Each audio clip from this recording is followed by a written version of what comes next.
elections of the United States, and my name is Kenya. Joe Biden has been elected the 46th President of the United States. This election has shown how important independent fact-based journalism is to a functioning democracy. Georgia recertifies election results confirming Biden's victory despite Trump's continued refusal to formally concede. Let's analyze them by points and perspective. The number one is micro and macroeconomic analysis from Trump's perspective. The repercussions on the team make there will be no changes in telecommunications, energy, and oil industries in the same regime as Trump's signature will be followed. The alliance with China, there will be a diplomatic tension. The trade war continues and political problems can be made bigger by Trump's comments. The economic agents, it would be the Secretary of Economy Graciela Marquez, the U.S. Ambassador to Mexico Christopher Landau, the Mexican Ambassador to the United States Marta Bárcena, and the U.S. Secretary of Commerce Wilbur Ross.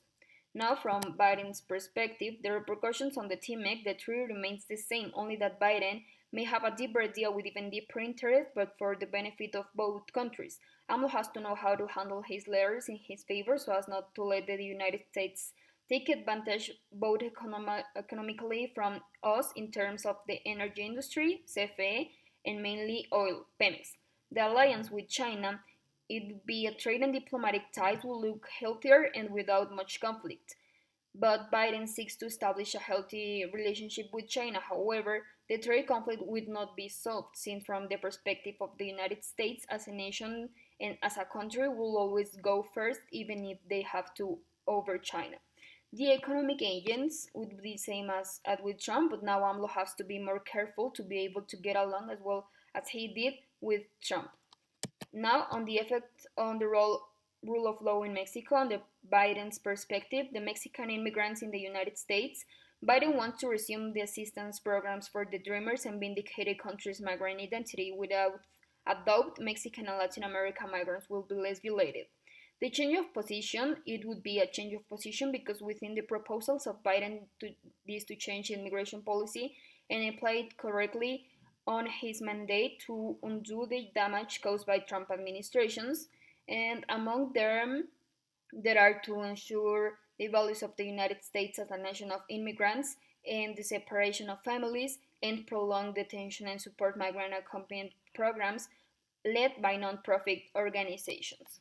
Now, from the perspective of Trump, the Mexican immigrants in the United States, and his electoral speech, he has constantly repeated his hate to Mexican migrants who steal jobs from the United States citizens and bring diseases that threaten to help the Americans. The doors of the United States will be closed even more, and Trump would continue with his anti-immigrant message. The change of position, there will be no change of position. Trump will continue to advocate for Mexicans to pay the wall and to stop the large migratory flow.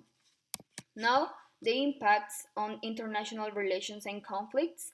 Mexico energy policy. The President Andrés Manuel López Obrador is giving professional regulatory treatment to state-owned company Pemex and delaying or canceling permits for U.S. energy firms, and the Mexican government is threatening investments and market access to the United States energy companies, as well as undermining a trade agreement regionally. Both Trump and Biden are pressuring Mexico to reform the loans issued by the new president to allow and be more open to foreign investment in energy and oil companies. Meanwhile, the United States will accept Mexico's energy policy regardless of the decision in the presidential election. Now, the changes in political institutions. With Trump, there are three principal actors, and the Secretary of Foreign Relations, the executive branch of the nation, and the Secretary of Economy. Two important public policies issues with Trump, it would be immigration and commerce treaty. And with Biden, the three political actors would be diplomatic sector of Mexico, Mexican companies, national and transnational, and executive branch of the nation. These problems and these public policy issues that should be given priority: growth of Mexican economy, strengthen the rule of law, and a fair institutions. Thank you.